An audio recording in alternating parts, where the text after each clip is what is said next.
To the pledge.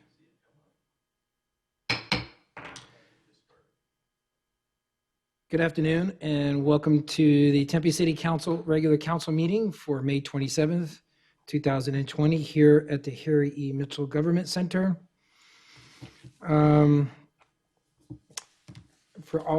Due to the concerns over the COVID-19 exposure, the city has implemented measures to protect our community, including the closing of council chambers and limiting public attendance to electronic means only. Members of the public may review the live meeting proceedings on Tempe Channel 11, attend the meeting virtually through Cisco WebEx events by visiting tempe.gov/clerk, or for more information, you can submit written comments via the City of Tempe speaker's comment card on www.tempe.gov/clerk prior to the meeting. First item on our agenda is our moment of silence.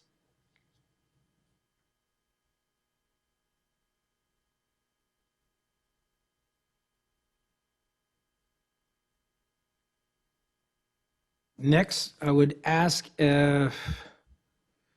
Councilmember Chin, can you lead us in the Pledge of Allegiance?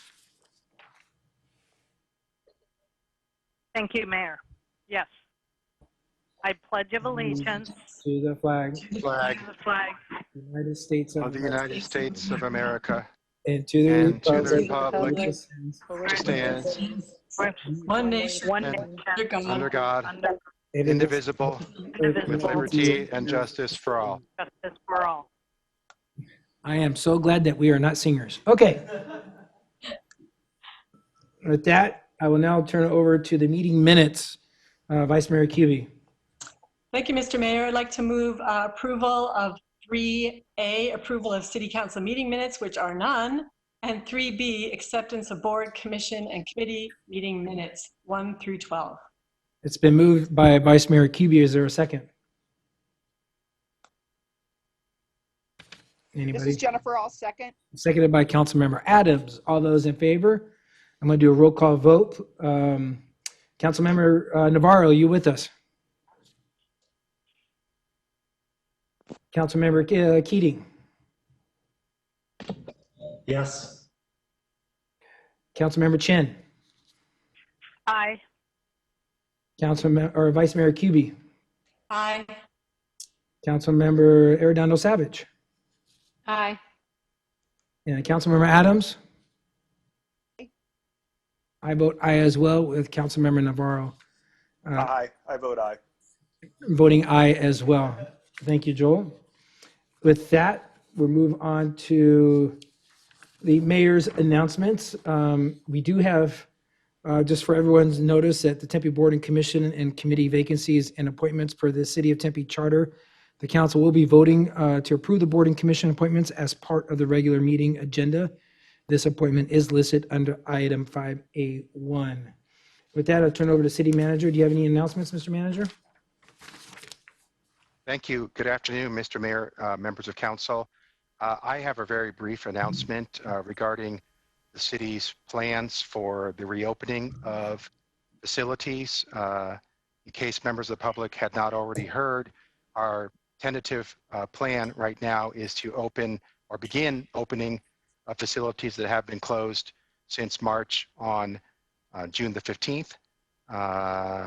Before that date, which is still 2.5 weeks out, we are going to continue to monitor the data as it is being looked at through the CDC gating criteria through our Emergency Operations Center, our EOC, which is staffed by a number of employees throughout the city. And we look on a regular basis at those numbers to ensure and make sure that the trends are heading in the right direction to justify the opening of these facilities. So we continue to look at that. In the meantime, we are preparing facilities. We have promulgated some minimum standards for all city facilities that will be prominently posted upon reopening. We are working with staff to prepare them and to prepare facilities that need modification for physical separations and things of that nature, hand sanitizer stations, et cetera, and also the availability of masks for use by the public. So all of those things need to be in place before we move. We are moving cautiously on purpose because our objective is to keep both our employees and our public safe during this pandemic. So that's how we are proceeding, and I have nothing else at this point unless there are questions. Thank you, Andrew. With that, we're going to go ahead and move. Oh, Mr. Mayor, I had my hand raised. I see Randy Keating, then you. So Councilmember Oh, Keating? sorry. Okay. Sorry, Mayor, my hand's raised for the consent agenda. Okay, Vice Mayor Kuby? Oh, I just wanted to ask Andrew if it was possible for us to get the presentation that was presented April 28th to Phoenix City Council from the Greater Phoenix Economic Council and then the Biodesign Group at ASU. They gave a rather fulsome presentation that was really interesting, and I hope it would be updated, of course, but I was hoping at the next work study session or whenever those two groups can make it, we could have a presentation similar to the one that City Phoenix had. Mr. Mayor, I'd be in support of Lauren's recommendation. Okay. Anybody else?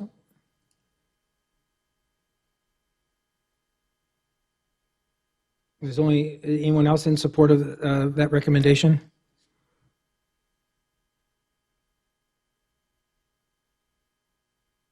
Seeing none,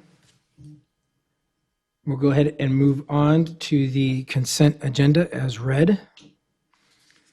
All the items listed on the consent agenda will be considered as a group and will be enacted with one motion by the City Council unless an item is removed for separate consideration.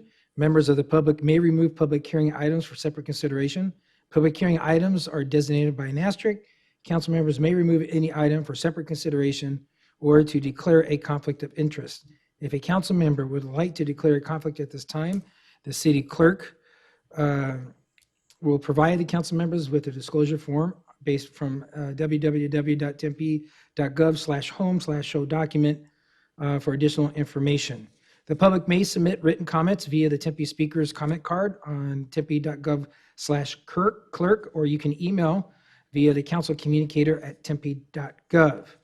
First item is miscellaneous items 5A1 through 5A11. The next is awards of bids and contracts, items 5B1 through 5B17, and resolutions, items 5C1 through 5C9.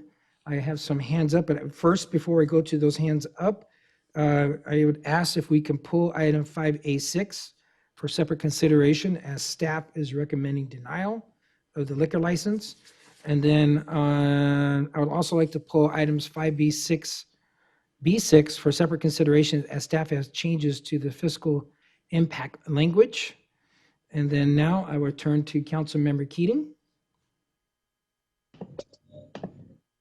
Thank you very much, Mayor. I would like to pull item 5A11, please. Okay. 5A11. We have 5A6. All right. Anyone else have any questions?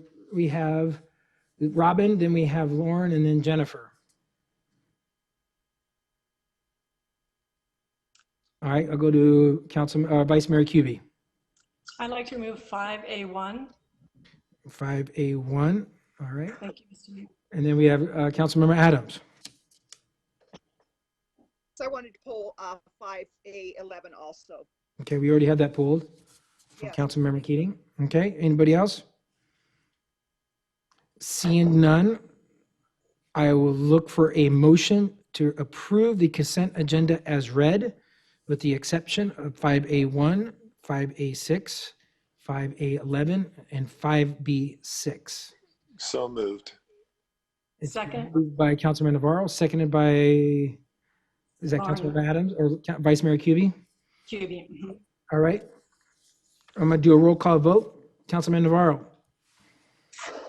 Yes, aye. Councilmember Keating, Yes. Councilmember Chin, Aye. Vice Mayor Kuby, Aye. Councilmember Arredondo Savage, Aye. Councilmember Adams. Councilmember Adams. Aye. All right, that motion does approve with the consent agenda as read. Now I'm going to take them in order. 5A1, Vice Mayor Kuby. Thank you, Mr. Mayor. This is about approving reappointments and appointments, and all the folks nominated, I'm sure, are wonderful and will contribute greatly to the city. My concern is with the lack of, especially gender diversity on the DRC. Previously, the DRC had 7 all-male appointments, and there were 2 women, but they were alternates. And so with these new appointments, one of the alternates is being replaced by another woman. So there'll be 2 women alternates and 7 men. And I just have concerns about the lack of diversity on that board in particular. It just seems like we should be able to find a board that is representative of Tempe's diversity, especially gender diversity. So I will be voting no on this issue. Okay. Thank you. Anybody else have any comments on item 5A1? Yes, If Mr. not, Mayor. yes, Jennifer. Councilman Adams. Yes, I completely agree. I thought the same thing when I saw the list of appointments, and I really think 50% of the population is women. I think that we need to represent our community members accurately on these commissions, and I was very disappointed at the list of recommendations. Not because of those people particularly, but because we just can do better with gender diversity and diversity in general. Thank Okay. you. Thank you. And just for the note, the qualifications for our boards and commissions are in the packets that we received. And when we review them and we look for, especially when it comes to DRC, we look at the best possible candidates with the experience notable to fill in those vacancies. And I know there'll be times when the alternates have had plenty of times to be on the DRC, and we look forward to that in the future. So with that being said, is there a motion on item 5A1? So moved. Moved by Second. Councilmember Keating, second by Councilmember Arredondo Savage. We're going to do a roll call vote. Councilman Navarro.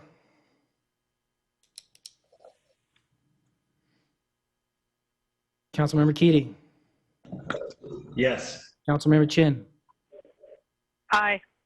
Councilmember or Vice Mayor Kuby. Nay. Councilmember Arredondo Savage. Aye. Councilmember Adams. Councilmember Navarro. Aye. That motion passes 5-2. I vote aye as well. Next, item 5A6. Who pulled that one? Staff. Oh, yeah, I'm sorry. 5A6 was removed by staff for separate consideration regarding the fiscal impact language. Do we have anybody who's going to read that language for us? Madam Clerk? 5A6 is the liquor license denial. Oh, Mayor. 5A6, I'm sorry. And we do I have was an reading app. that. I was looking at 5B6, I apologize. And we are expecting the applicant to call in as well. Okay, do we have the applicant on the phone? For item 5A6, which is to hold a public hearing to recommend a denial of the acquisition of control of a Series 12 restaurant liquor license for Barrio Tacos LLC that does business as the College Bar and Grill at 720 South Mill Avenue, Suite D130. Kevin, are you on the line? Or Jeffrey Craig Miller? Craig Miller is here. Okay, someone's going to have to mute.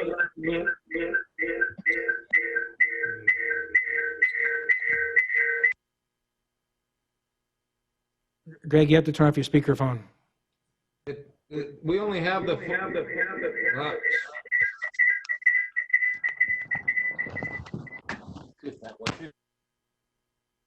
You have 2 people on the same phone call? You need one phone.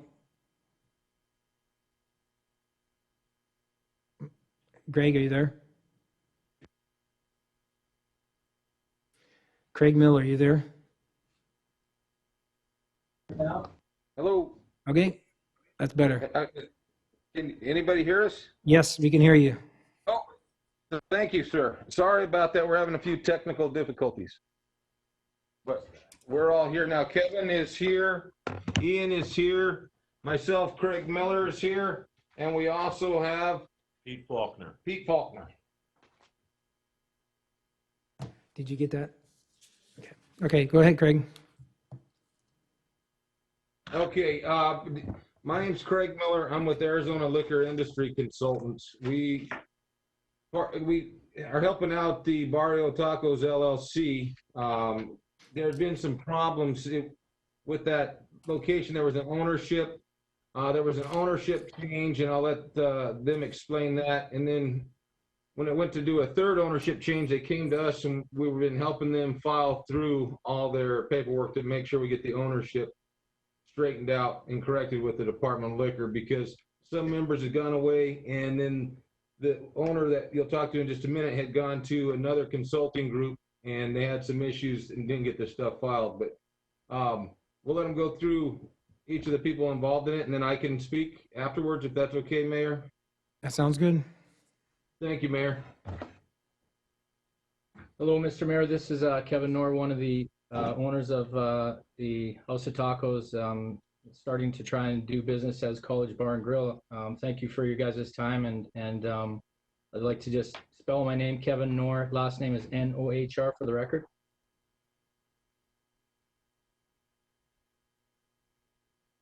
Thank you. Go ahead. Okay, so I think since the last hearing, because of the pandemic and everything, there was some issues that I do believe that Tempe City Police did file, and as you know, this is my first ownership in this type of business, and we did, hire a group and a management group to come in and help us get things up and running. I definitely, I'm a proud supporter of ASU sports. I'm a season ticket holder of ASU D1 hockey, and my kids aspire to, attend the university down there. So when I had the opportunity to purchase ownership in this establishment, I was pretty excited. Having said that, my lack of experience led me to hire people that I was led to believe that were competent in doing the issues that we've had problems with. Since then, to kind of fast forward, I've hired Craig Miller's group. We've relieved the duties of the previous manager and all his rights to the business and any type of things, including liquor and IDing and serving. Craig Miller has got over 30 years experience and used to be part of the liquor board I'm aware of. And then we've also hired CTD Consulting, and they specialize in coming in and putting their management group in place of your business. They teach and train. They have protocols in place so that we will be able to run a profitable as well as a safe environment. I wish we had a video, and I wish I could come in person, because I think that would mean a lot for me to meet you guys and meet myself. But in front of me right now, in just the last 35 days, even though we had a pandemic, prior to the closure and the quarantine, I have in front of me about 70 fake IDs, which means that I know that the Tempe Police wasn't able to come and take a look at my security plan. They declined because of the safeness of the environment, and we were scheduled to see Officer Conway in the last couple days, and he got sick, unfortunately. But everything on that list has been completed, from security uniforms to background checks to scanners, to everything that we were told that we needed to act in a safe environment, and then also the acquisition of Ian and CTD to be able to come in on a daily basis to train myself. I am going to be a hands-on owner and manager. This is my only source of income, so it won't be like maybe some of the other taxpayers in the area that are corporately owned that really don't have any skin in the game. I want to contribute to the community and be a part of the community. I do take full responsibility for what has happened previously. But also, having said that, I'm excited to be part of the community. And just a couple of things that we have done since the pandemic: we've reached out, supplied meals to the first responders, i.e. fire department, nurses, hospitals, even the truck drivers that, haul garbage and supplies back and forth. So we're allowed to, work and communicate, normally. Just recently, we've done a GoFundMe at the restaurant and contributed $2 from every drink towards cancer treatment for a young lady. So we're, sponsoring different events, ASU alumni events we've sponsored in the past with the cornhole competition. So we're trying to invest ourselves in the community, and I think that there's just a chain of events that would need to be explained that would allow you guys to have an open mind and taking a look at where we're headed, where we want to head, and what type of people we want to be in the community. And I think by the, just by me hiring and firing and making these changes, I would hope that maybe you would, take a serious look at allowing us to move forward with the liquor license. I could probably go into the infractions that happen, but I don't know necessarily if we have enough time. But having said that, there is infractions that have been dropped because of they weren't correct. So what may seem like a really harsh penalties against us, some of them are no longer there. But I think maybe I can let Craig and Ian I just like to introduce them so you guys understand that I do have people on my team now that I think that I can act responsibly, safely, and like I said, I'd love to move forward as a proud member of the community. Okay, go ahead. Please state your name so we have it for the Good record. evening. My name is Ian Caesar, SEASOR. I own CTD Hospitality Group. As a U.S. Army veteran, I now have 28 years experience in the hospitality industry, starting from the original Rock and Rodeo in Graham Central Station on Priest and Elliott, all the way to being a general manager of Country Thunder out in Florence when Graham Brothers bought it. So we're on board with Kevin to train him in his management as responsible servers of alcohol and to provide a safe environment for not only the ASU students, but also for visitors to the city of Tempe. Thank you. Thank you. Okay, thank you, Mayor and council members. Again, my name's Craig Miller. I'm with the Arizona Liquor Industry Consultants.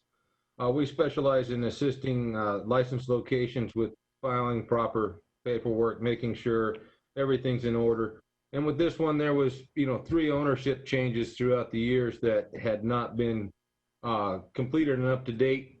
Reasons for that are not important to us. When Kevin came to us, we put everything together to make sure the application accurately depicts who are going to be the owners and the information for the license. And Kevin has attended our basic and management course when he first got into this business. And unfortunately, when you go to the state and you apply and you can get an interim permit, you can operate, and they just tell you have to have your training completed before they'll issue the actual license. If I go in today and apply for a license, I can't get and operate until I have that training certificate to turn in at the end. But with an interim permit, they give it to him. And Kevin hadn't gotten the opportunity to attend basic and management training, which he has now and understands Title IV and has the policies and procedures in place now to follow and meet the recommendations and requirements by the city and the state. And if there's any questions, I'd be happy to answer them for you. Thank you, Craig. Now, before I ask council for questions and comments, I'm going to actually turn over to Anna Churin from our Tempe Police Department. Anna, are you on the phone?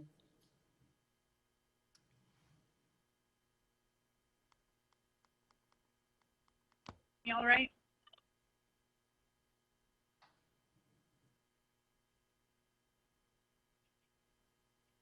Go ahead. Mayor, can you hear me? Yes. Go ahead, Anna. Okay. Is my volume okay? Okay.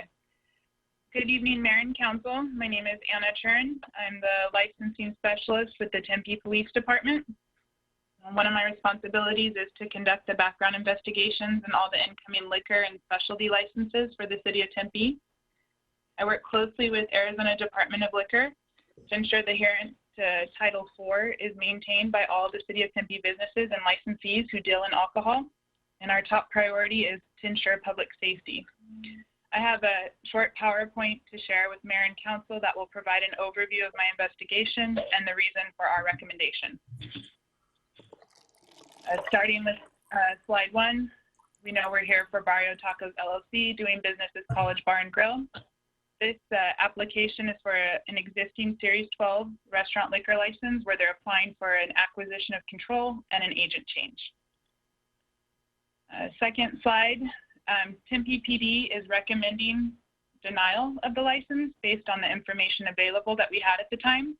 The owners have not demonstrated a satisfactory showing of capability, qualifications, and reliability per ARS 4-203A. Next slide, please. The next two slides are providing the background of the establishments and the people involved. There was a lot of information and a lot of crossover and changes, so my goal is to use these slides to kind of provide an understanding of all the entities involved.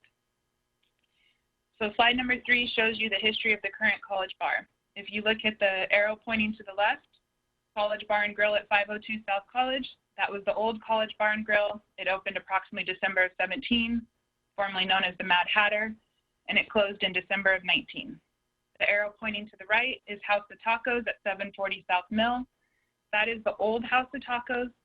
It opened approximately October of 17 and then changed to College Bar and Grill in January of 20. And then if you follow the arrow pointing down to the bottom of the slide, these two businesses came together to form the current College Bar and Grill at 740 South Mill. Next slide, please. Okay, this shows the history and roles of the involved parties in all establishments. Again, starting on the arrow pointing to the left, you have College Bar and Grill at 502 South College. That was 100% disclosed owner of Joseph Healy. The GM at that location was Nick Nicholas. The arrow pointing to the right is House of Tacos at 740 South Mill. And as Craig mentioned, December of 18, Victor Diaz was the 40% owner and agent of that. He removed 3 of the original members and then added Peter Faulkner as a 60% owner. Sometime in January of 19, Victor was removed and Kevin Knorr was added as agent and 40% owner. Then if you follow the arrow pointing down, that brings us to this application, the new College Bar and Grill. Peter Faulkner, 60%, Kevin Knorr, 40%, Nick Nicholas was the GM, and then Joseph Healy identified himself as a part-time volunteer marketing. Okay, next slide, please. So Tempe PD is recommending denial, and there are 4 main reasons for this. Next slide. The first reason is the ownership and business changes that occurred without notifying City of Tempe or DLLC. The previous College Bar and Grill location closed December of 19. The owner didn't notify DLLC or City of Tempe that they were closing, and they didn't place their Series 6 bar liquor license in a non-active status per statute. So for that, they received admin violations from DLLC. The House of Tacos changed ownership and agent 2 times without notifying DLLC or City of Tempe between December of 18 and November of 19. Then the new College Bar and Grill at the House of Tacos location, when this location became the new College Bar and Grill in early January of 20, they didn't notify DLLC until after the first 2 violations, and they were contacted by Tempe PD and DLLC. I'd like to explain to council, sorry, can you go back 1 slide, please? I'd like to explain to council why it's important for a business to make notifications of ownership changes.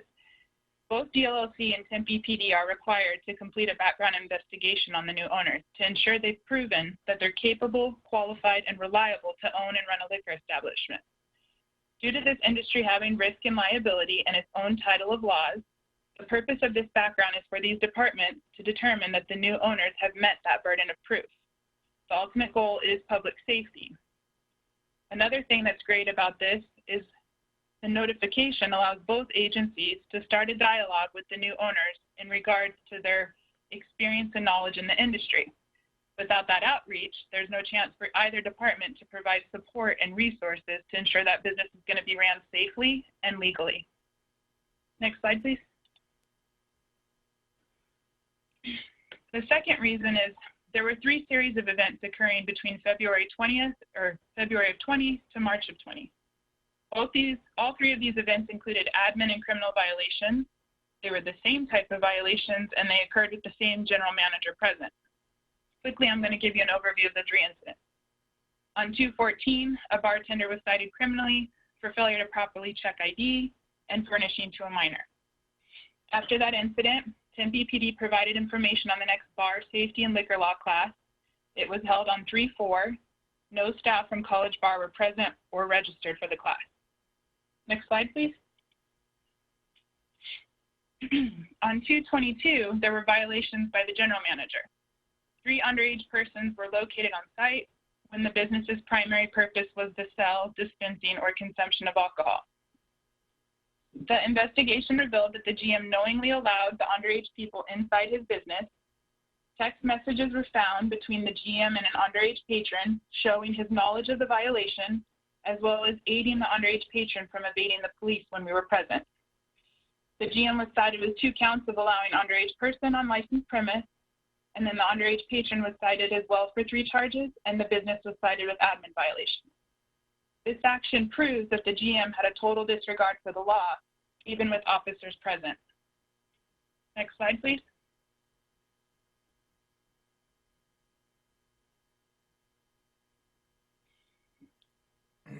The third violation date is on 3/13. The bartender was cited for 2 counts of failure to properly check ID and 2 counts of furnishing to a minor. DLLC spoke with the GM. He didn't want to call the owner. The GM had a conversation with the detectives and asked them, what should I do? Quote, should I fire staff? I tell them every day to check ID, end quote. This statement is proof that the GM was running day-to-day ops and acting as a manager per ARS 4-101. So to summarize, this is 3 incidents of criminal and admin violations within 1 month's time. Next slide, please. The third reason is the ownership is continuing to allow an employee who's not capable, qualified, and reliable to act as a manager and run day-to-day ops. The GM was brought in by the new owners to assist them with running a liquor establishment since they had very little experience in the industry. The GM was present during all the violations and committing some of the violations himself.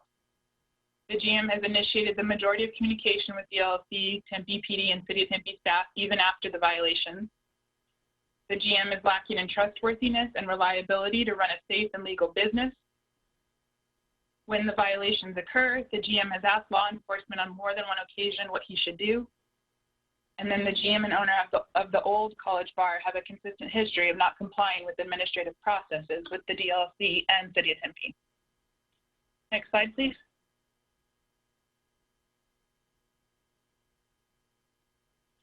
The fourth and final reason that we're recommending denial, the applicants have not made significant changes in their business plan, enough to prevent these types of criminal liquor violations from happening in the future.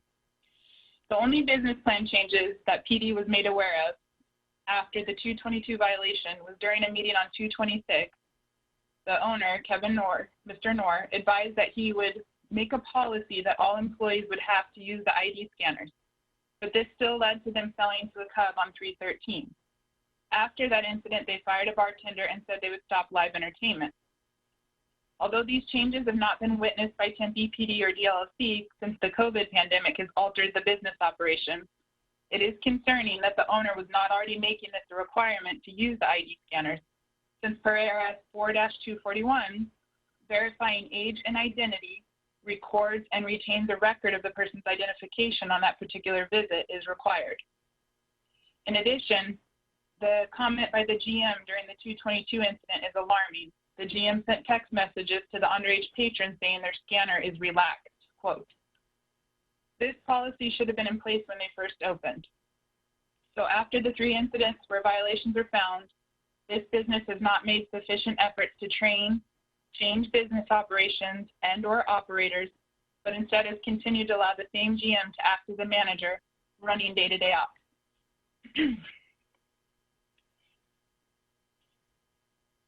Sorry, one moment, please. Another example of allowing the GM to act as a manager and run day-to-day ops is during this pandemic with COVID. It's been unprecedented territory.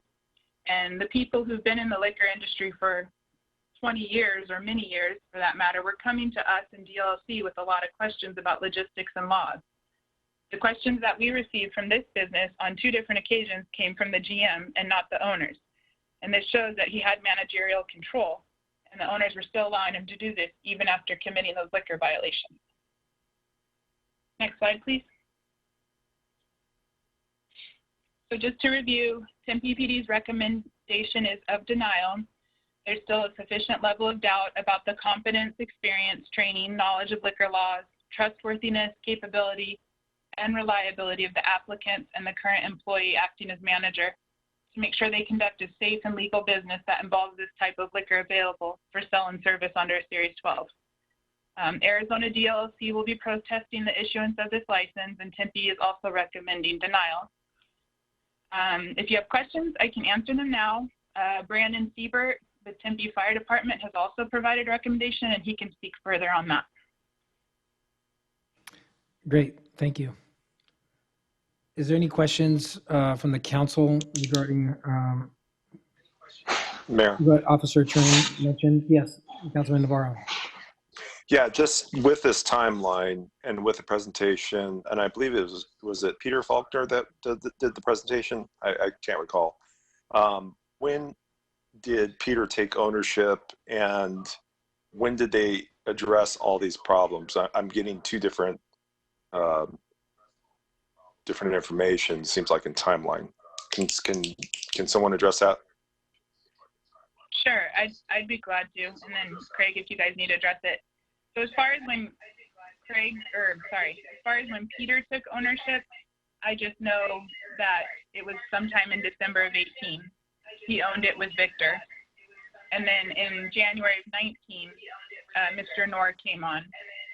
As far as the business action plan or the policies that you're probably referring to, that was just received yesterday. It was sent to mayor and council by the business. Thank you. If you're not speaking, it would be great if you guys could mute your phones so that we don't have the echo chamber. Anyone else have any comments from the council? Seeing none, look, this is a public hearing item, so I'm going to ask our city clerk if we have any public comments on this agenda item. We have none, Your Mayor. We have none. All right. With that, is there any other comments or discussion that the applicant would like to make? I do have some hands up. Council member, I don't know who went first, so it's either going to be Randy, Councilmember Keating, then Councilmember Erdonio Savage, and then we have a question from Brandon Siebert. So, Councilmember Keating. Mayor, I move we deny. Okay, there's been a motion for denial. Councilmember Erdonio Savage. Thank you, Mayor. I'll second that. But also, I thought that Anna had mentioned something about some information from fire that Brandon had. I'm just wondering if maybe He's going to speak right after you. More information. Okay, fantastic. Thank you. I just saw it up. All right, Brandon, you're up. And thank you, Mayor. Can you hear me okay? Yes. Thank you, Mayor and members of the council. This is Brandon Siebert. I'm a fire inspector with the Tempe Fire Medical Rescue Department. A fire and life safety inspection was recently done at College Bar and Grill at 740 South Mill Avenue in accordance with the procedures that we have with the City of Tempe Tax and License Office for a liquor license application.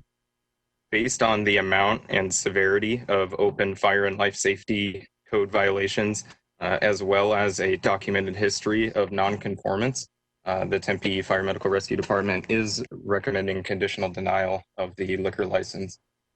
We had noted 13 fire code violations. I'll quickly go over some of the more severe ones, with the first being an obstructed emergency exit. There were beer kegs and some other equipment blocking an emergency exit. We also had a separate violation, but also in the same area at that same exit, propane cylinders being stored within the business, which of course is a major concern with that type of business.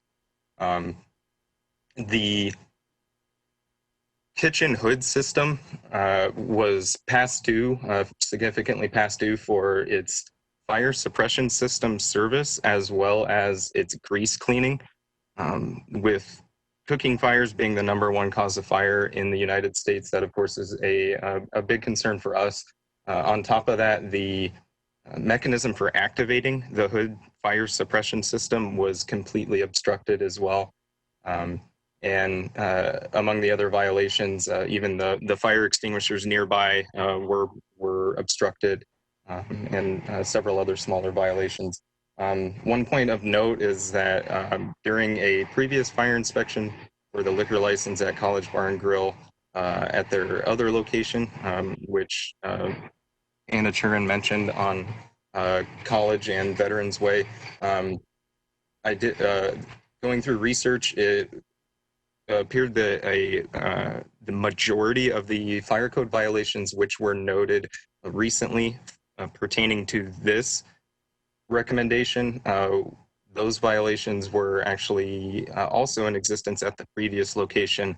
And some of the violations at the previous location, after approximately 1 year of working with the fire inspectors, working with the staff at College Bar and Grill at the other location, there are some of the violations never got closed. That is a major concern for us. Of course, looking at the same violations and looking at the possibility of going months or even a year without them getting completed is leading to our recommendation of denial. And I'm able to answer any questions about the fire code violations. Otherwise, thank you for your time. Thank you, Brandon. All right, we actually have a motion for denial and a second for denial. If there's no more discussion from the council, I'm going to do a roll call vote on the motion from Councilmember Keating and seconded by Councilmember Arredondo Savage. Councilmember Navarro. Aye. Councilmember Keating. Yes. Councilmember Chin. Aye. Vice Mayor Cubey. Aye. Councilmember Arredondo Savage. Aye. Councilmember Adams. Aye. I vote aye as well. That motion passes to deny 7-0. Thank you very much. All right, with that, we are going to be moving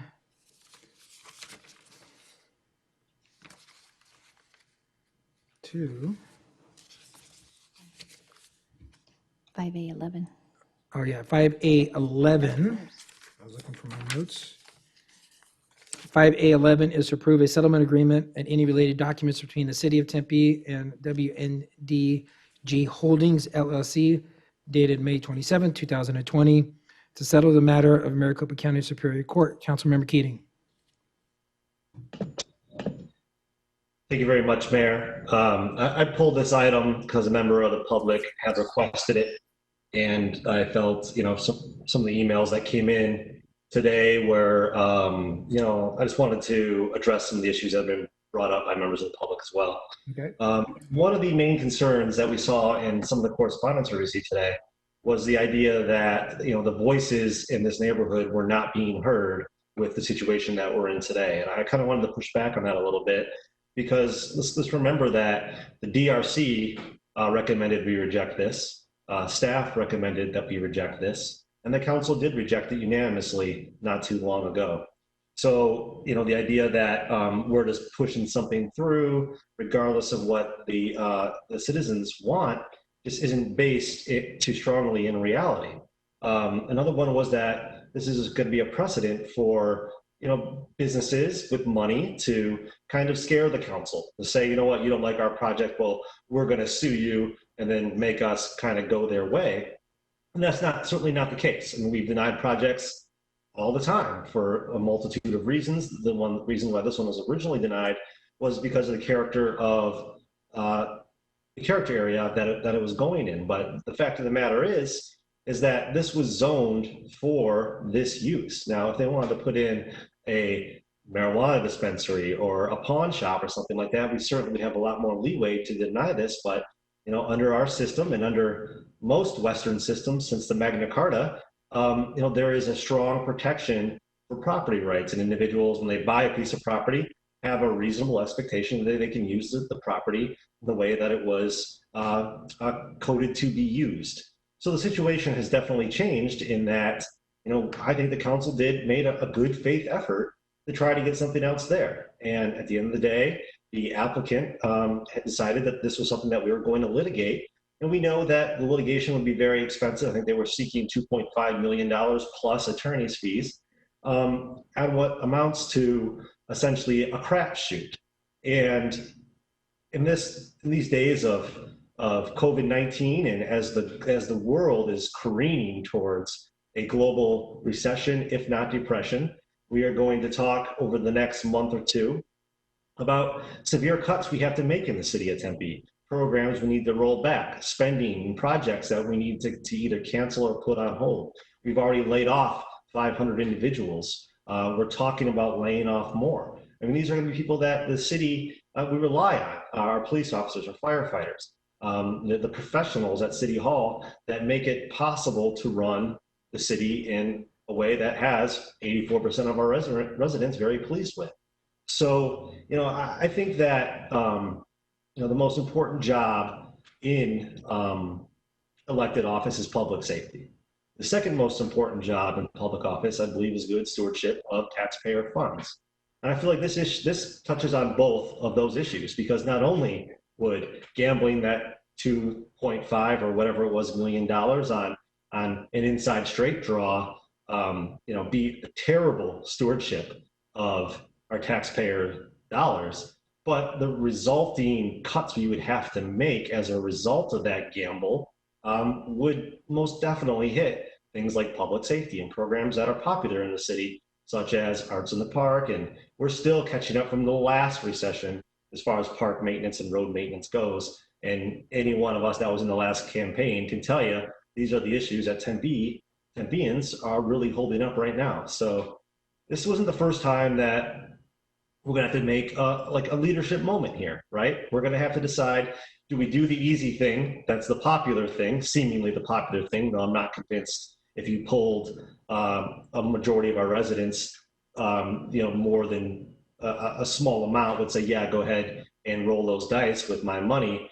It's no one remembers leaders who take the easy way out. We remember the great presidents and the great thought leaders and the great religious leaders, the ones that really stood up and did things that were difficult. And this is one of those instances where we have got to choose fiscal responsibility over doing something that we perceive to be popular. And again, I'm not so sure that it would be if we knew from everybody. But during the campaign, we had so many debates, and people come up to me afterwards and they'd be like, well, you answered the question this way, but one of your opponents said that they would do it this way.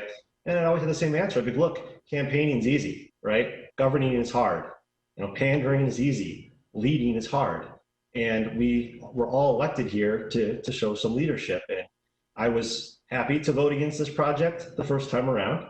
I lived not very far from the corner in question, but now the situation has changed. And I'm not willing to risk more job cuts to Tempeans. I'm not willing to risk more deferred maintenance to our parks and our roads. I'm not willing to risk funding for programs like pre-K and Arts in the Park.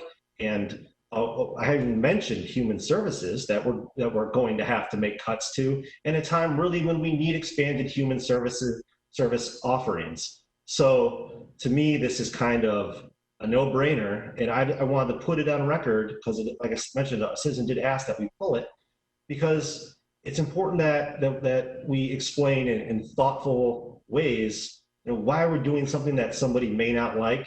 Oftentimes, the easy way out isn't the right way out. So I will be voting in favor of moving this forward. And I would just ask, if you want to have a serious discussion about rejecting it, then let's start with proposals around what we could cut further out of the budget to fund what, again, is a very, very risky gamble with a very low probability of winning, which is called expected value in that world. And if you have an expected value under 1, which I'm sure this would be very far under 1, it's a sucker's bet. So I wanted to go on record to say that. I know I'm going to take some pressure on social media because I supported rejecting the first time, but again, the situation has changed. And I'll be interested to see how this vote goes, but it's important to me to show some leadership on this issue. So with that, I will open it up for everybody else. Thank you so much, Mayor. Thank you, Councilmember Keating. I'm going to now turn to Councilmember Adams, then Councilmember Navarro. Yes, Mr. Mayor, thank you so much. As many of you know, I'm a huge advocate for neighborhoods and want them to be included in decision-making processes. I feel that we have not tried everything possible to address this controversial project.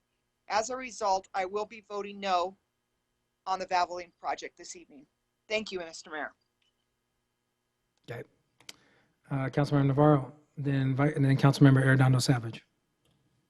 Thank you, Mayor. No, I just want to agree with Councilmember Keating.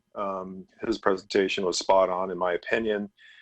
I know this was a tough area, and I know that there's neighborhoods within that area that actually wanted something else there. And granted, I think all of us did. But the reality of where we're at this point from our last council meeting is a question of leadership, as Councilmember Keating has pointed out.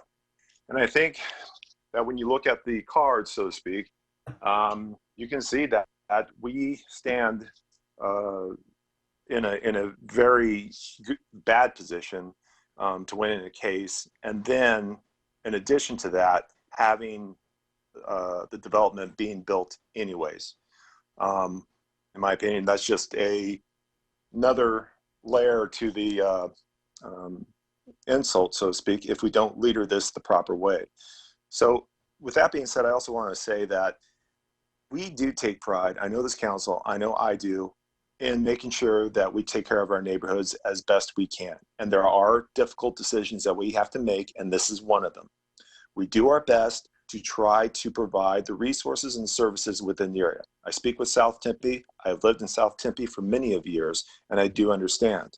But I also have to let people know that developments like the corner of Rule and Warner, which was just a Circle K and some retail there, has now turned into a stronger corner with a Postino's potentially coming in there, or it is coming in there, to have that developed. And that's the attractions that they were trying to get. But those things happen with discussions of developers as we have gone down the development road many of times, and talking to these developers on needs, not just in downtown Tempe, but needs in other areas of Tempe.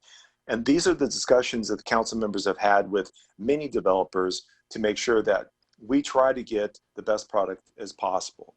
In addition to that, I think that we're setting a precedence, obviously, to make sure with our first council meeting that, you know, we wanted to make sure that we get what the neighborhoods want. But at the end of the day, we also got to make sure that we're going to be good stewards of our money, but we're also going to be good stewards in making sure that we have our doors open for good development.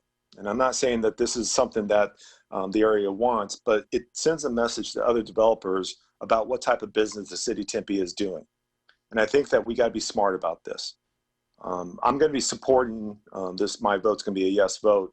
But I also want to say that the development that's going to go at this place, I know that the developers have had finessed the area to make some changes and to make some changes to the structure, make some changes to the layout. So if the neighborhood that states that they would not frequent this facility, if that comes to fruition and that building or that development is not supported by the neighborhood and does fail, at least you have a building that can be repurposed for hopefully something else that the neighborhood would like.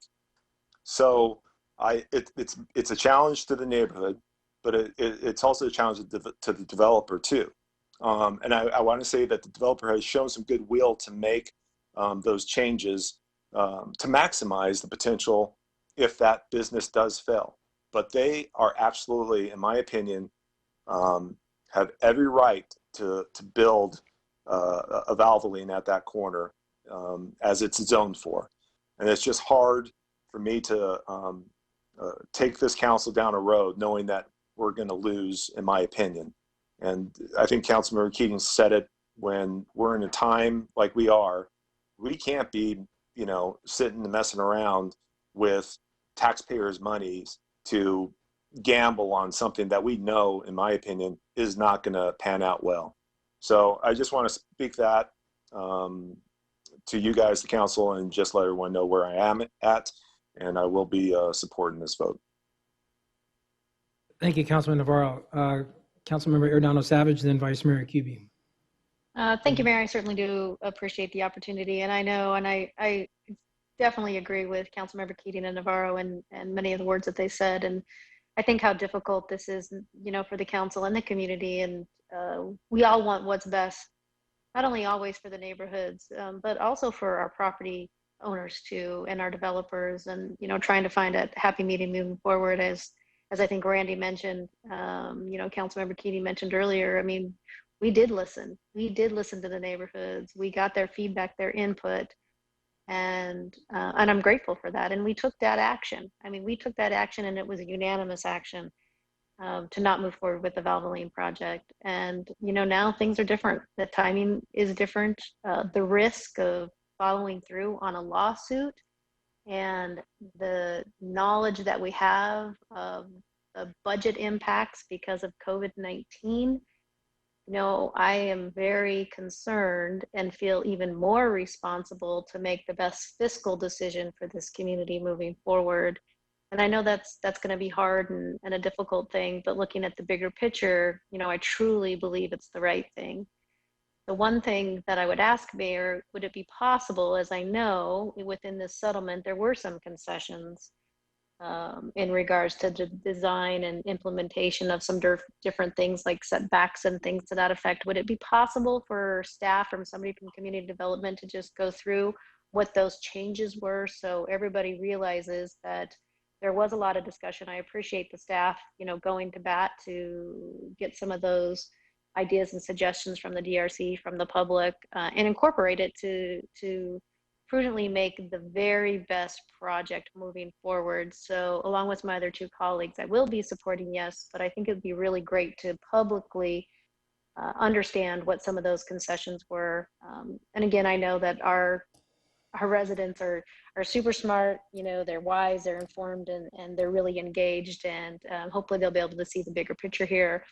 And I'll really appreciate the best project moving forward. So thank you, Mayor. And if it's possible, it'd be great to hear from community development. Actually, we will have some information that we could go to right now from Judy to relay those recommendations and those concessions, and then we'll continue with the council comments. I know we have Vice Mayor Cubey, Councilmember Chin, and I need to have like to say a few comments. Ms. Baumann? Thank you, Mayor, members of council. With regard to the site plan, the conditions that were recommended by staff that have been accepted by the developer as part of the settlement agreement include design of parking and service-based screens to match the project site and Altamira Plaza, which is adjacent to it, recessed service bay doors for added screening from the street, and removal of existing driveway on McClintock Drive and replace the curb, gutter, and sidewalk to use the shared driveway to the south. With regard to the building elevations, the conditions include roofing that would match the prior and adjacent development, switching out masonry wainscoting and column treatments to match the adjacent development, and recessed service bay doors. And I'll defer to community development if there are any additional conditions that were imposed. Thank you, Ms. Baumann. We'll go to Vice Mayor Cubey, then Councilmember Chin, and then I'll say a few comments. Thanks. But to be clear, some of those improvements were going to be passed anyway. If we had approved the decision, if we had approved the use permit, they would have been part of the package anyway. So they weren't negotiated because of the potential lawsuit. But I want to say that we heard something we've never heard before on council. We heard Councilmember Randy Keating quote from Hamilton, the musical, when he said, "Winning is easy, son, governing's harder." But I really appreciate that sentiment, Randy, and you really spoke for me today. You really summed up my feelings. I'm disappointed as well, and I know many of our residents will be disappointed in this decision. It's not a decision we take lightly, but I couldn't in good conscience risk human service funding and other funding in these COVID battling times. So I will support the settlement. Thank you very much. Thank you. Councilmember Chin. Thank you, Mayor. I think I will make it quick as I share the sentiments of the majority of my fellow council members. When we initially heard this issue and when this came up, we did hear the neighbors, and we continue to hear the neighbors, and we're hearing neighbors that have differing opinions about this topic. And when we voted, we supported what we heard because we felt that this did not meet the character area assessment of that area. The fact of the matter is this project does meet the zoning for the area. The zoning allows for this business. And often in leadership, there are difficult decisions, and this is one of them. And it just wouldn't be prudent to challenge this right now, especially with the other financial considerations that we need to make moving forward. Thank you. Thank you. And I want to thank all my council colleagues for all their comments, because I know we have the best intentions for all of our residents and businesses in our community. And I just want to make a point of clarification too that Councilman Keating mentioned, but we received emails today. We received them prior to this when this case first came about. And we as a council in the city of Tempe, we do listen to our residents before making decisions. And it's important that we have all the information to make an informed decision. And when this first issue came to the council, we had more than 50, I'd say even more than 70 comments regarding the proposed Valvoline, and both the Development Review Commission as well as the city council tried to fulfill the wishes of the neighbors for this area, and we did deny them the permit for this project. Now, fast forward to where we are now, given the notice of claim that the city has received, it is our duty to really make sure that we're being fiscal stewards for our residents, especially during these COVID-19 times with economic. And I've been through a lot of ups and downs as my time on the council, and have seen the positive, negatives of development projects, as well as the fiscal impacts that we see in the city. And it's important, the utmost importance of a city council is to make sure our residents have a feeling of safety in their community. And fiduciary responsibility is right up there, because it's important that we have the means necessary to make those decisions, to continue to provide the quality of life amenities that our residents expect from us, as well as making sure we are fiscally prudent to make sure that our residents feel safe in our community. So knowing that Arizona has one of the strictest property rights laws in the country, the recommendation from our city attorney, I feel that we're just taking this decision with additional information to heart. And we do care about our residents. We care about our city, and especially our neighborhoods. Just remind everyone that we're the first city to create neighborhood associations. And we value, especially as my time as mayor, we helped institute the neighborhood state of the city regarding recognizing neighborhoods and the work that our neighborhoods do in our community. And we have exhausted all the avenues that we could as a city regarding this case. So with that, I will support settling this lawsuit case, and I look for a motion from my colleagues. I believe it's Councilmember Keating. Are you making the motion? So moved, Mr. Mayor. Is there a second? Yeah. Second by Councilmember Arredondo Savage. We're going to do a roll call vote. And we also know that before we take the vote, that all the council members receive all the same information so we can make an informed decision. And with that, Councilmember Navarro. Aye. Councilmember Keating. Yes. Councilmember Chin. Aye. Vice Mayor Kuby. Aye. Councilmember Arredondo Savage. Aye. Councilmember Adams. Nay. I vote aye as well. That motion passes 6-1 with Councilmember Adams voting nay. With that, we're going to now move to item 5B6.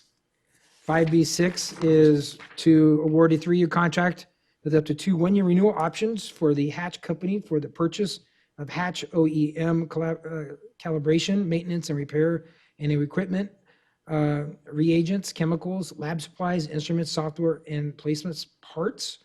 I know this was pulled by our municipal utilities director. Do we have any comments on that? We have Terry Pikars on the line. Okay, Terry, take it away.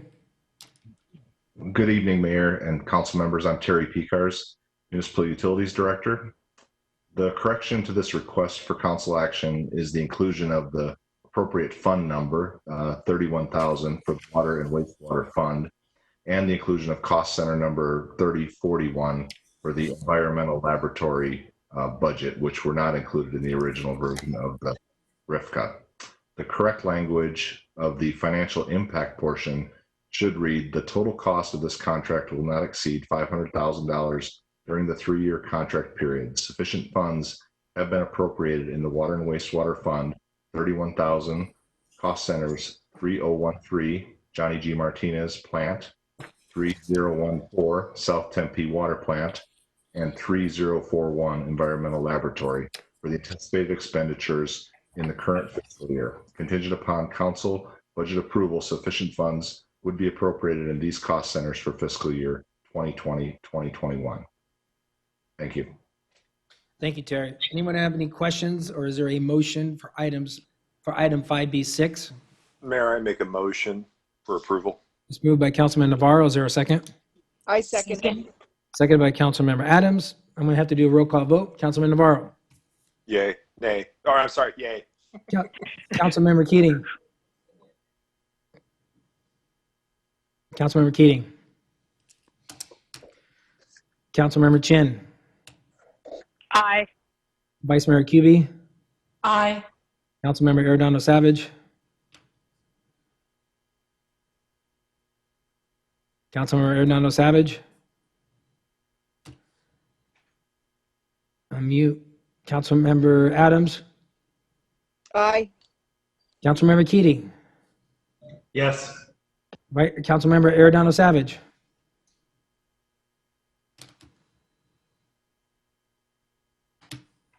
Councilmember Arredondo Savage. I see you, but I don't hear you. I vote aye as well. With that, the motion passes 6-0 with Councilmember Arredondo Savage abstaining. All right, next item on our agenda is our non-consent agenda. All the items listed on the non-consent agenda will be considered separately. Agenda items scheduled for introduction and first public hearing will be heard, but will not be voted upon at this meeting. Agenda items scheduled for a second public hearing and final adoption will be voted upon tonight. Council members who may have a conflict of interest may abstain from voting on this matter, and the city clerk will provide a council member with a disclosure form. Item 6A1 is approve a one-year contract renewal with Cigna Dental Health Plan of Arizona Incorporated to provide a dental preferred provider organization plan and a dental health and maintenance organization plan for eligible city employees and their dependents. Any comments or discussion? If not, is there a motion on item 6A1? So moved. Moved by Councilmember Sorry, Chin, Mayor, aye. I'll second it. seconded by Councilmember Adams. I have to do a roll call vote. Councilman Navarro. Councilmember Keating. Yes. Councilmember Chin. Aye. Vice Mayor Kuby. Aye. Councilmember Arredondo Savage. Councilmember Adams. Aye. Councilmember Navarro. Aye. Councilmember Arredondo Savage. Come on, you're there.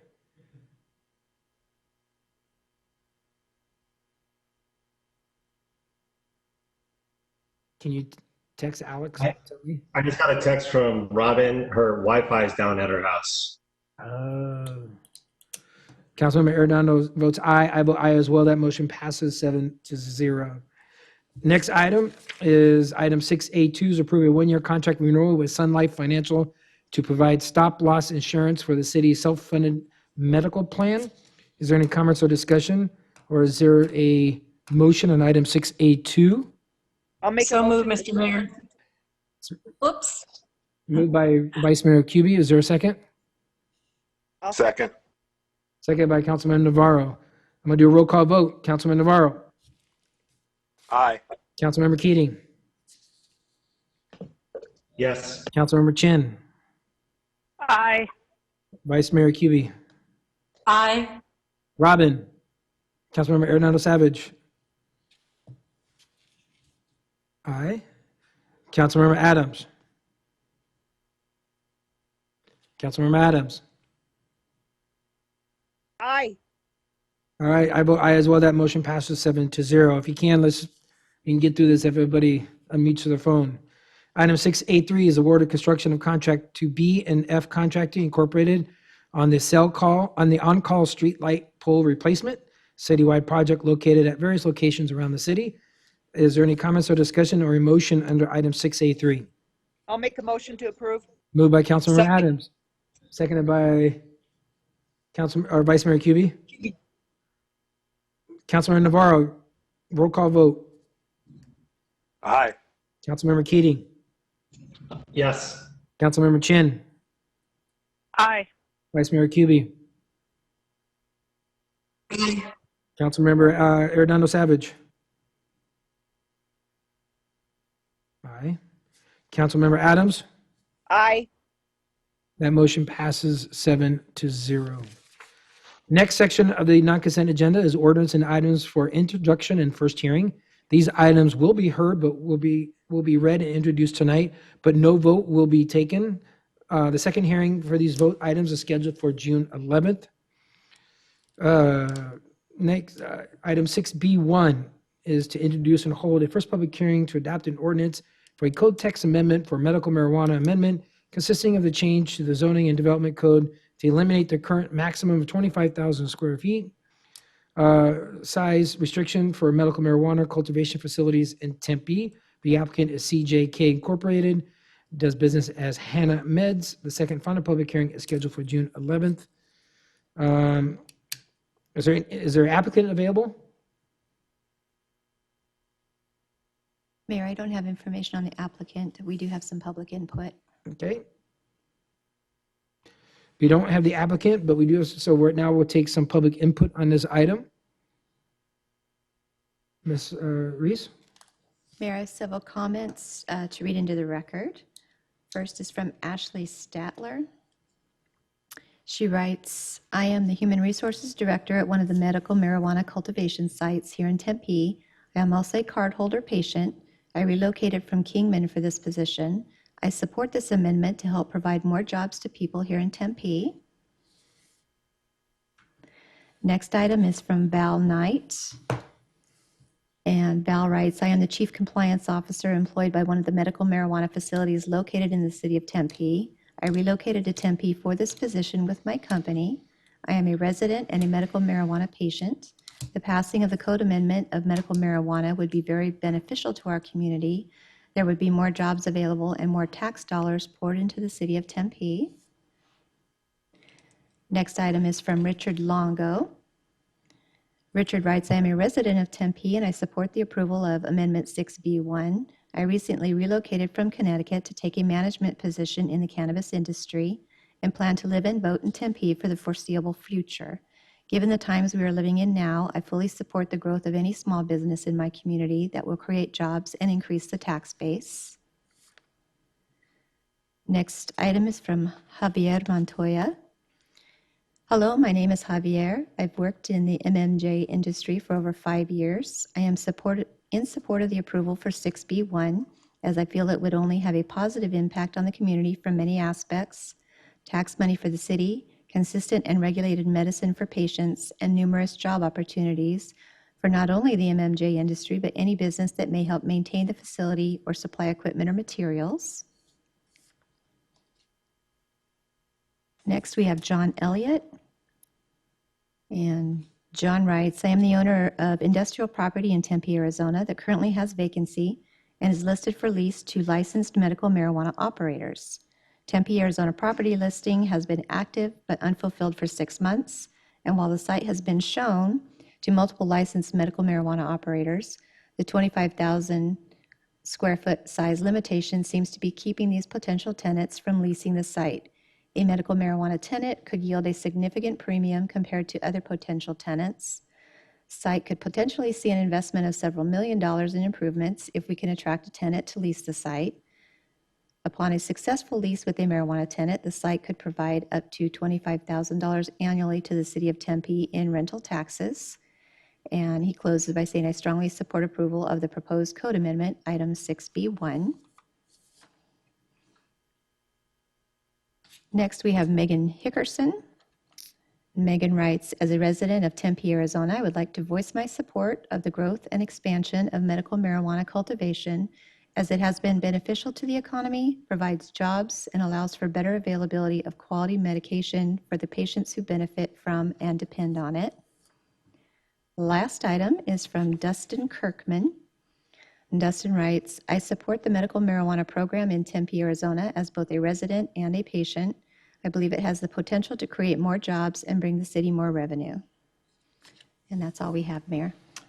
Okay, thank you. I think the applicant is on the phone. Mr. Brian McLaren, are you there? I am here. Can you hear me okay? You can. Great. Thank you, Mr. Mayor, members of the council. Just a clarification. I'm not sure if that's a clerical typo, but my name's Brian McLaren with Zoned Properties. I had the pleasure of being before this council over the past 5 years, talking about these various code developments with medical marijuana industry. And I'm with a company called Zoned Properties. We specialize in real estate services and sustainable development specifically for the medical marijuana industry. So I wrote and submitted this proposed code amendment. I'm happy to give a brief overview. We also did have a short slide deck submitted I'm happy to go through. If that's not available, I can give brief overview as well. Yeah, oh, great. Wonderful. Thank you. Even with your picture. Wonderful. Thank you, Mr. Mayor. Next slide, please.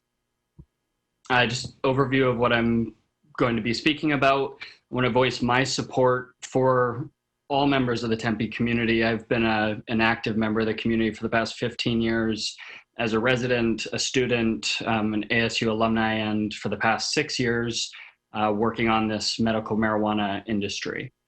And the city of Tempe has been truly one of, I believe, the most objective collaborators on building a valuable industry. I'll give you a brief overview of history of some of our operations and our collaboration in that process.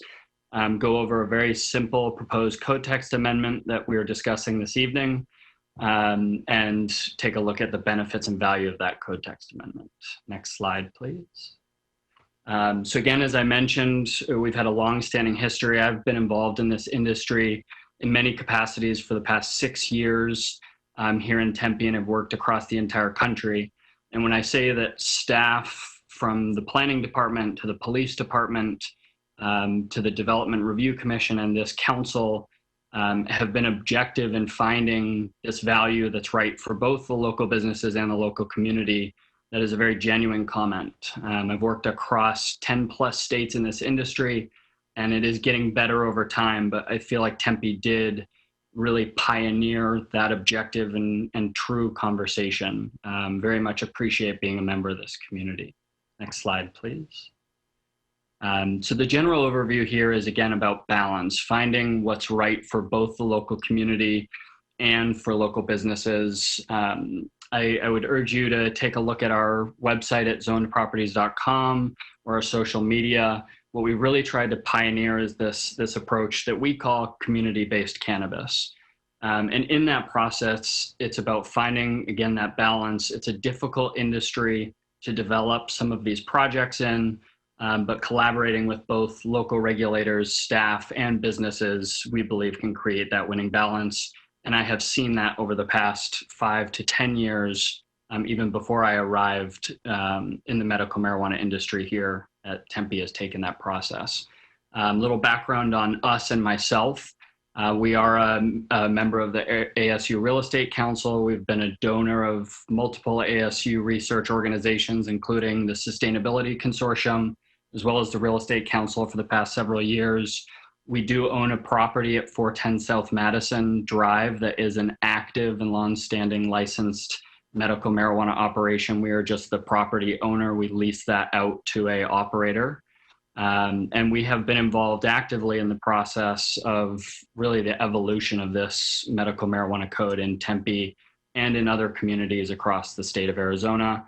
As well, we have a licensed real estate brokerage team located right down on Mill, and work with multiple real estate owners that are looking to enter this industry in a responsible and competitive way. Next slide, please. So the code text amendment we've proposed is very basic.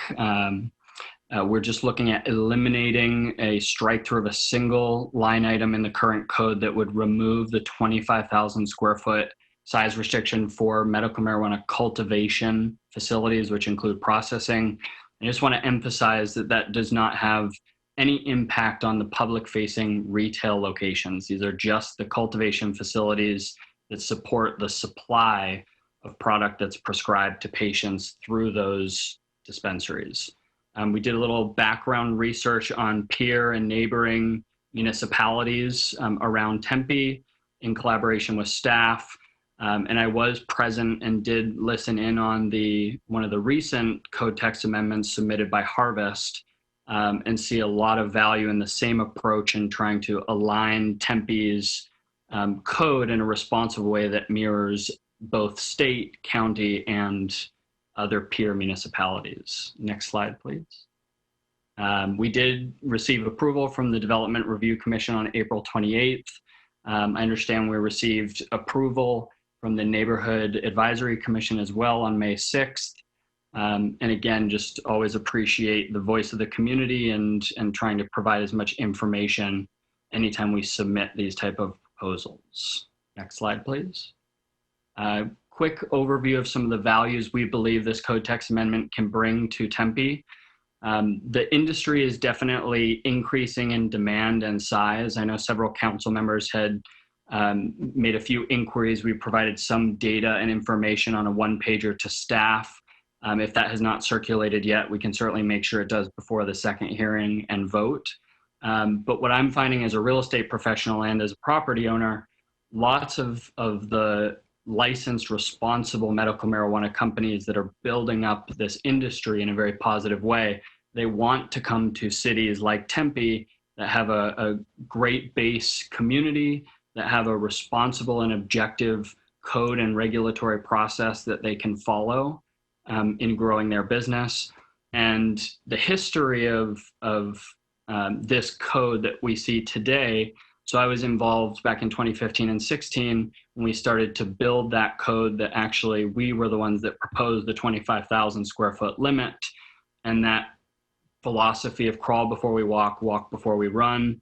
The industry has matured, and what I'm finding across the country is that the competitive facilities are typically between 50 to 100,000 square feet. And something important to keep in mind is that that's not, 100,000 square feet of medical marijuana plants growing. There's a lot of ancillary support space that goes into these facilities, especially the ones that are implementing sustainable development initiatives to increase efficiency and processes. We see this code amendment as very positive to attract those types of businesses, increase tax revenue from leasing rates at some of the larger sites that can command a premium for these types of tenancies, increased revenue from permitting and construction processes, and really from my perspective, again, community-based cannabis, looking to move this activity from the illicit market into the legal and safe sites in line with peer municipalities, surrounding neighborhoods, and want to very much emphasize, again, we've worked with Tempe PD, Tempe Fire. The removal of the 25,000 square foot limit on size has no change or impact on the requirements of these operators to follow a very highly regulated and strict safety security plan in coordination with Tempe PD, as well as regulations at the state, county, and local Tempe level. Next slide, please. So I won't be repetitive. Made that same comment. And the positive thing here we're focusing on is that we're looking to focus on the community, create economic development, but not create any code changes that would jeopardize safety or regulation. Next slide, please. So understanding this is an introductory hearing only, I believe we're scheduled in 2 weeks on June 11th for the second hearing where there'll be a vote. We appreciate the opportunity in the audience to give this presentation, any discussion, and I make myself available for any questions council members may have. Great, thank you, Brian. Just want to reiterate, this is only the first hearing. No vote will be taken tonight. Any comments from the council? I see Councilmember Erdonal Savage has her hand up. Thank you, Mayor. I'm back. Just want you guys to know that. I apologize for my technology difficulties, but just a couple of questions in regards to the expansion, because I know we started at 6,000 square feet and we've gone to 25,000 square feet, and now there's a request for 50,000 square feet for the code amendment. And my biggest concern is if we do make this change, it is applicable for the whole entire city. So even though they are concerned about their one specific location, this will apply to the 5 other, I think, wait, let me make sure I got this right. The 6, we have 6 approved cultivation facilities in the city of Tempe and 4 that are in operation already. So I think it would be wise, I definitely would like to know where those are and what those neighborhoods, what their feedback is. Because I definitely have some concerns about already having 6 approved. The city of Mesa, with a population that almost triples ours, they have 8. Tucson has 9, and Phoenix has 38. So my thought is I look at the need and the supply and the demand, and I have not to this day gotten one email about the inability to get a prescription in time or even have it delivered, as I know we've had ample discussion in the past, and I know that home delivery is definitely an option for those individuals that maybe can't get out. So, you know, my thought process is I think we got to look at the bigger picture, because we're not just talking about one facility, we're actually talking about what could possibly happen in the entire city. So if between now and our next meeting, Mayor, if the staff could kind of come back with some, a little bit of a site map of where those may be and how those neighborhoods feel, I think it's going to be really important, because it could possibly impact those too. And when I say not just the 4 that are in operation, but in the areas that the 6 are approved, that would be super helpful. Thank you. Okay. I think, is the rest of council good with that? Sure. Yes, Mayor. Yep. Yes, always more information is good. And then Yes. just to point out too, that I believe the applicant said that the neighborhood association close to this approved it as well, or the neighborhood commission did, advisory commission did. All right. Thank you very much. Anyone else have any questions or comments for the next meeting on item 6B1? Thank you, Brian. Thank you, Council. Next is item 6B2, to introduce and hold a first public hearing to receive public comment on and a resolution authorizing the annual Community Development Block Grant Home Program Emergency Solutions Grants and Emergency Solutions Grants Coronavirus Action Plan for fiscal year 2020-21, with approval of the funding, activities, analysis of impediments to fair housing choice, and consolidated plan for fiscal years 2020 to 2025. The second and final public hearing is scheduled for June 11th, 2020. This is a public hearing. Is there any staff that'd like to make a comment? Seeing none, is any comments from the public on this item, Madam Clerk? That's negative, Mayor. We had no public input for this Okay, public I hearing will item. close the public hearing process. Any comments from the council on item 6B2? Seeing none, move on to the next section, which is ordinance and items for second hearing and final adoption. Item 6C1 is to introduce and hold the first and final public hearing to receive public comment on and resolution authorizing the amendment of the fiscal year 2019-2020 annual action plan. The purpose of the amendment is to include the one-time $1,085,269 in funding received for the Community Development Block Grant, the Coronavirus Program as a result of the CARES Act. Additionally, the amendment will reallocate approximately $442,000 of the 2019 home funds and 2020 home program income for tenant-based rental assistance to increase to meet the urgent need of housing assistance. This is a public hearing item. Is there staff that would like to make a comment? Don't see any. With that, is there any comments from the public, Madam Clerk? No comments on this public hearing item, Mayor. Any comments or discussion from the council or a motion on item 6C1? I have a comment, Mr. Mayor. Yes, Vice Mayor Kuby.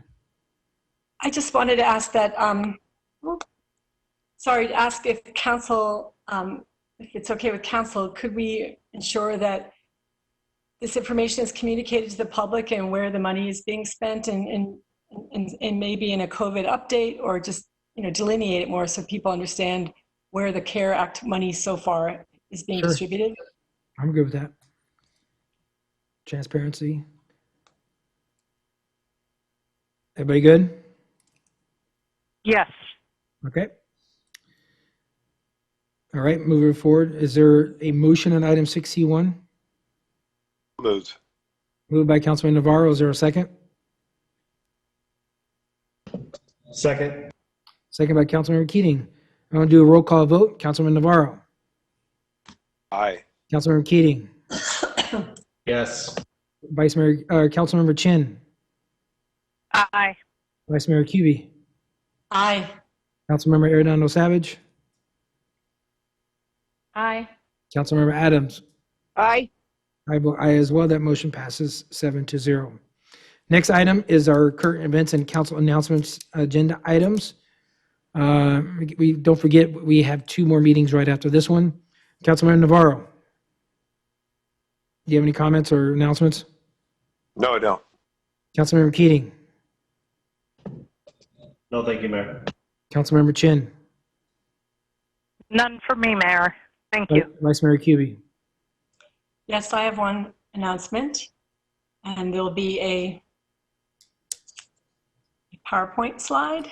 We see it, but I became aware of some of the urgent need in the La Victoria neighborhood, and ICNA Relief Arizona stepped up to help out, and they worked with Las Familias, which is a group that helps the undocumented migrant and asylee communities in Tempe, and they worked with Chicanas por la Casa to get aid and relief to La Victoria, and Santa Margarita Church opened up to service and to help us do the distribution, and it will be happening every month at Santa Margarita Church in Victory Acres, and every week there'll be a produce distribution. Every month there'll be a larger distribution of flour, rice, eggs, tortillas, the gamut, dairy products, you name it. So I want to thank the generosity of not just ICNA Relief, but all the citizens that participated in the fundraising effort that's been going on. ICNA Relief is going to the Navajo Reservation to supply relief to the White Mountain Apache tribes, and they've just been literally a godsend. So thank you so much for all your work, ICNA Relief. Thank you. Councilmember Arredondo Savage. Nothing, Mayor. Thank you. Councilmember Adams. Yes, I have 3 announcements. I wanted to announce first a happy belated Memorial Day. Thank you to all the men and women who served in our military. Let's remember those who made the ultimate sacrifice for our freedom. Second announcement is hot weather is here. Please be mindful of children and pets in vehicles. Every year we hear devastating stories of children and pets being left in hot cars. It only takes 10 minutes for a car to increase by 20 degrees. So don't forget your pet or child in the back seat. Let's keep our children and pets safe. To learn more about summer safety tips by visiting tempe.gov/safesummer. My last announcement is the week of June 17th is Waste and Recycling Workers Week. During our COVID-19, our solid waste team continued to operate.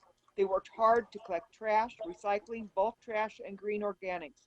I want to recognize and thank our solid waste team on taking steps to ensure that residents and customers have uninterrupted services. Thank you so much. Thank you, Councilman Adams. I actually thought you were giving me a pre-birthday wish on June 17th, but thank you. Happy birthday, I'm Mr. kidding. Mayor, It's not till June. I don't have any announcements except for one. I just want to again congratulate all the high school seniors, including my daughter from Corona, and all the seniors from all the high schools in Tempe Union High School District. With that, do we have any public appearances, Madam Clerk? We have none. We have no public appearances. With that, we are adjourned. We're going to give a 1 to 2 minute turnaround time, and then we'll go ahead and start our special council meeting momentarily in the next couple minutes. Thank you.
All right, everybody ready? All right. We're going to go ahead and reconvene. We're going to call a special council meeting for the city of Tempe here in the Harry E. Mitchell Government Center for May 27, 2020. First item is a special city council. We call it to order. The first item is to hold a public hearing to adopt a resolution adopting the fiscal year 2020-21 tentative budget and setting public hearings for June 11, 2020 for the following: adopting the fiscal years 2020-21 through 2020-24-25 capital improvement programs, holding a truth and taxation hearing, and approving the fiscal year 2020-21 property tax levy, and adopting the fiscal year 2020-21 final budget. Also, to set a second public hearing for the final adoption of the property tax levy rate at a meeting scheduled for June 25th, 2020. I now I'd like to ask Ken Jones, our Deputy City Manager, who is our Chief Financial Officer, for a briefing on this item. Ken. Thank you, Mayor and Council. Ken Jones, Deputy City Manager. And I appreciate the ability to speak on this briefly tonight, Mayor. This is a little different than most years in the past, where this would have been all resolved and our budget would be set, and this would be merely a formality of the City Council. But this year, with the COVID economic downturn that we will experience, we had to make some decisions, and the decision was to not try to get our budget adjusted before the state requirement to pass this tentative budget in May.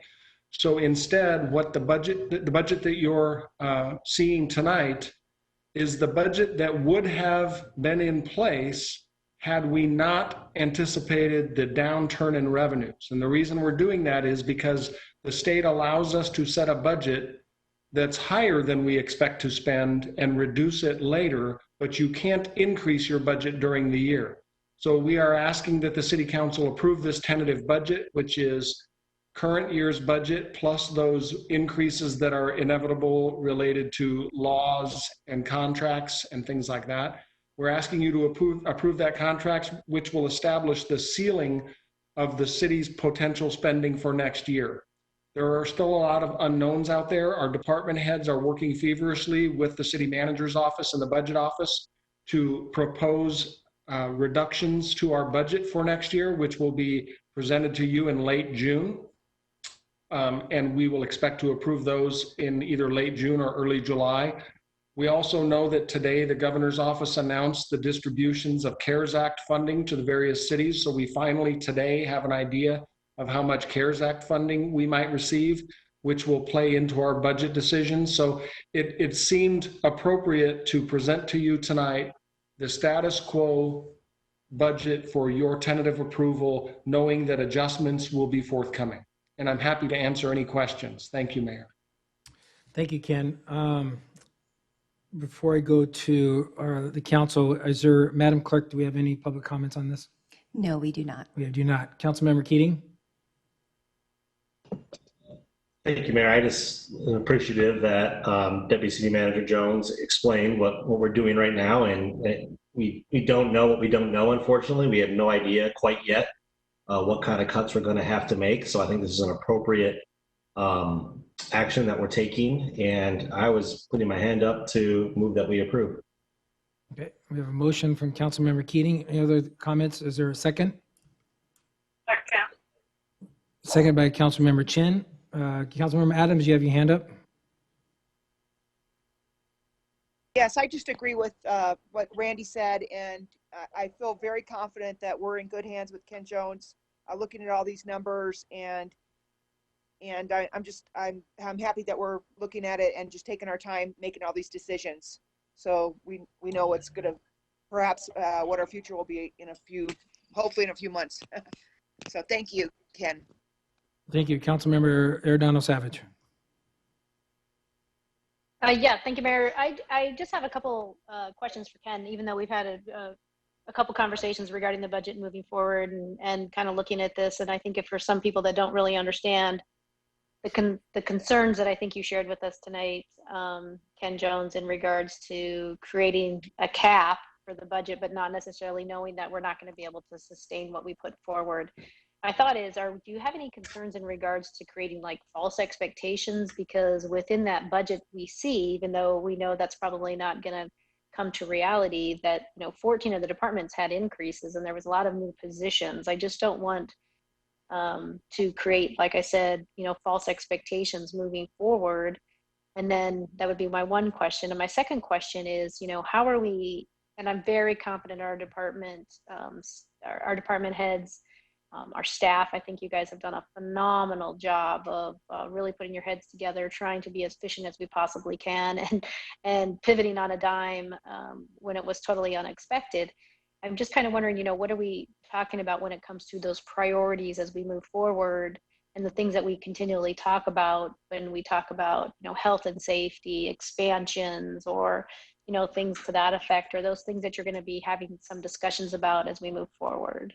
And again, I too, echo what my council colleague said, Ken, to you, Ken, and your team. I think you guys always do a really good job, and I appreciate the fact that you are looking all nooks and crannies to be able to, help us when it comes to efficiencies and finding funding to be able to help us move forward as we battle COVID too, and try to keep the services as stellar as we can and keep as many people employed as we possibly can too, and doing that while we keep everybody safe. So thank you. Thank you, council member. And to address your questions and your concerns, the main reason we're moving slowly on developing the budget adjustments that are necessary is because this city council insists that we include the public to a great extent. And we can assure the public tonight that once the department heads have put together recommended budget adjustments, it will go to the city manager, who will make a formal proposal to the city council of the budget adjustments. There's no doubt that they will impact services and programs, and we want the public's feedback on that, and we will ensure that the public has ample opportunity to provide feedback, it probably in a more electronic format than in the past, but they will have that opportunity, as well as our employee and our employee groups. They will all have opportunities. We've tried to assure them of that. And I think everybody is feeling confident, and our job here tonight is to make sure that the public understands what we're doing as well as you all do. So thank you for those comments and questions, Councilmember. Thank you. So there's been a motion and a second. I'm going to do a roll call vote. Councilmember Navarro. Aye. Councilmember Keating. Yes. Councilmember Chin. Aye. Vice Mayor Kuby, I just saw your hand up. Yeah, and I had wanted to know from Ken about the CARES Act funding that was distributed through the state and through the governor's office, and if we can have some detail about that in our Friday packet, perhaps. Thank you. Aye. That sounds good.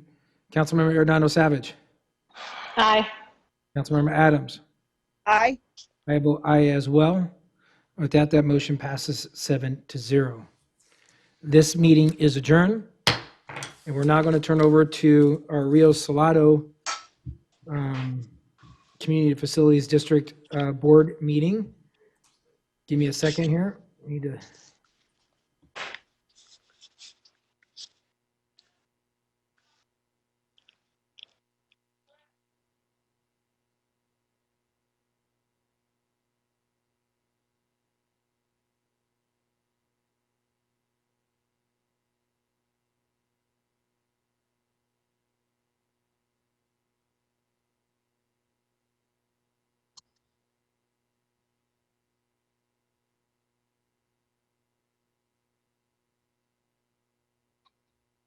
To the Rio Salado Community Facilities District Board meeting for May 27th, 2020. I would like to, as everyone knows, due to the COVID concerns and the COVID-19 exposure, the city has implemented measures to protect our community, including the closing of the council chambers and limiting public attendance to electronic means only. Members of the public may review the live meeting proceedings on Tempe Channel 11 and attend a meeting virtually through Cisco WebEx events by visiting tempe.gov/clerk.